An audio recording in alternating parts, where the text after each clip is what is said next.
राष्ट्रवादी शरद पवार गटाचे नेते आमदार डॉक्टर जितेंद्र आव्हाड यांच्या 2 खंद्या समर्थकांनी उपमुख्यमंत्री अजित पवार यांच्या राष्ट्रवादी काँग्रेस पक्षात प्रवेश केला।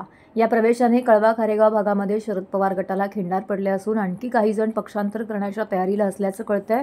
राष्ट्रवादी विद्यार्थी काँग्रेसचे माजी ठाणे जिल्हा अध्यक्ष आमदार जितेंद्र आव्हाड यांचे स्वीय सहाय्यक अभिजित पवार आणि माजी शिक्षण मंडळ सदस्य हेमंत वाणी या 2 खंद्या समर्थकांनी उपमुख्यमंत्री अजित पवार यांच्या राष्ट्रवादीमध्ये मुंबईमध्ये प्रवेश केला। त्यावेळी राष्ट्रवादीचे प्रदेश सरचिटणीस नजीब मुल्ला येथे उपस्थित होते। पवार आणि वाणी हे दोघंही कार्यकर्ते आव्हाड यांच्यासाठी जीव देण्यास नेहमी तयार असायचे। ठाणे महानगरपालिकेच्या एका प्रकरणात त्यांनी नेतृत्व केल्याने त्यांच्यावर गुन्हा देखील दाखल झाला होता। खारेगाव भागात आव्हाड यांच्या पक्षाचे काम पवार बघत होते, तर खोपट भागामध्ये वाणी हे यांचं कार्य सांभाळत होते।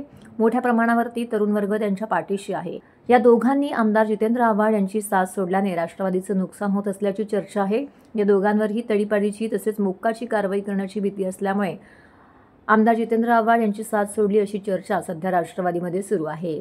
तर अभिजित पवार राष्ट्रवादी पक्षात येत असताना त्याला काहींचे कॉल येत होते, तू कुठे आहेस, आपण बसू, मार्ग काढू, अरे आता कधी मार्ग काढणार, अगोदर काय गोट्या खेळत होतात का, असा उपरोधिक टोला राष्ट्रवादी काँग्रेसचे राष्ट्रीय अध्यक्ष आणि उपमुख्यमंत्री अजित पवार यांनी जितेंद्र आव्हाड यांचं नाव न घेता लगावलं। या पक्षप्रवेशाच्या वेळी राष्ट्रवादी काँग्रेसचे राष्ट्रीय अध्यक्ष आणि उपमुख्यमंत्री अजित पवार, कोषाध्यक्ष आमदार शिवाजीराव गरंगे, मुख्य प्रवक्ते आणि ठाणे जिल्हा अध्यक्ष आनंद परांजपे, प्रदेश सरचिटणीस नजीब मुल्ला, युवक प्रदेशाध्यक्ष सूरज चव्हाण, प्रदेश उपाध्यक्ष सलीम सारंग, सहकोषाध्यक्ष संजय बोरगे इत्यादी उपस्थित होते।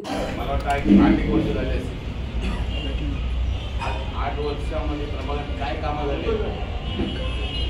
कुठले जरा बोलतोय पण होतं शपथ राखीव म्हणजे सही झाले ना लेटर आणि शिवसेनेचे कसं होईल तुमचं कोणतं कसं होईल तसं नको माझ्या लोकांसाठी कामं करायची आहे आणि मी यापूर्वी किती कामं करतोय हे सर्व आपण आज अभिजित पवार जे राष्ट्रवादी युवक काँग्रेस महाराष्ट्र प्रदेशला उपाध्यक्ष होते, त्याचप्रमाणे श्री हेमंत वाणी जे महाराष्ट्र राष्ट्रवादी काँग्रेस प्रदेशला सरचिटणीस होते व ठाणा माथाडी राष्ट्रवादी काँग्रेसचे जिल्हाध्यक्ष होते, त्याचप्रमाणे सौभाग्यवती सीमा वाणी व त्यांच्याबरोबर असंख्य अशा कार्यकर्त्यांनी आज माननीय अजितदादा पवार साहेबांच्या नेतृत्वावर विश्वास ठेवून प्रवेश केला।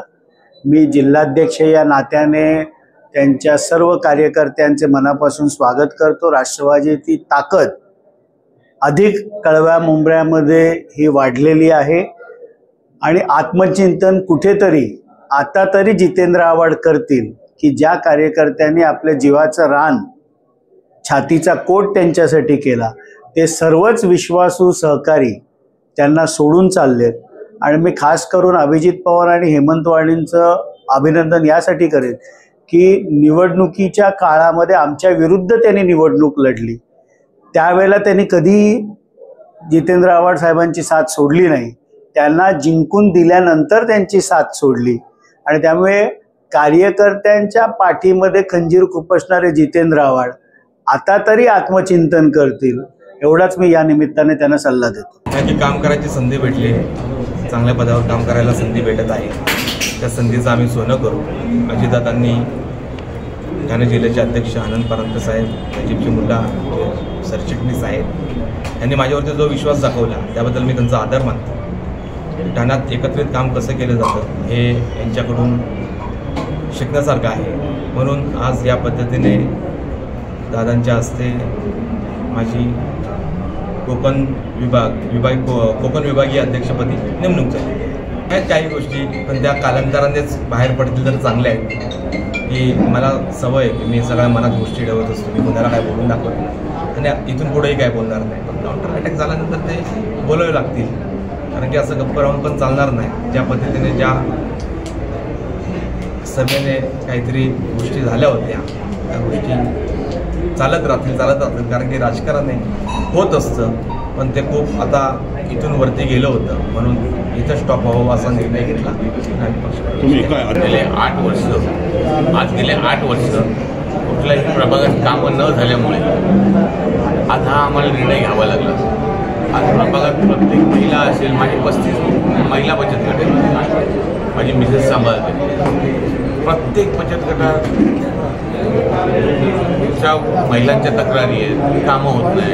आज गल्लोगल्लीत रस्ते, पायवाटा, कुठल्याही विकास कामाला पूर्ण थंड पडले. त्यामुळे आम्हाला हा निर्णय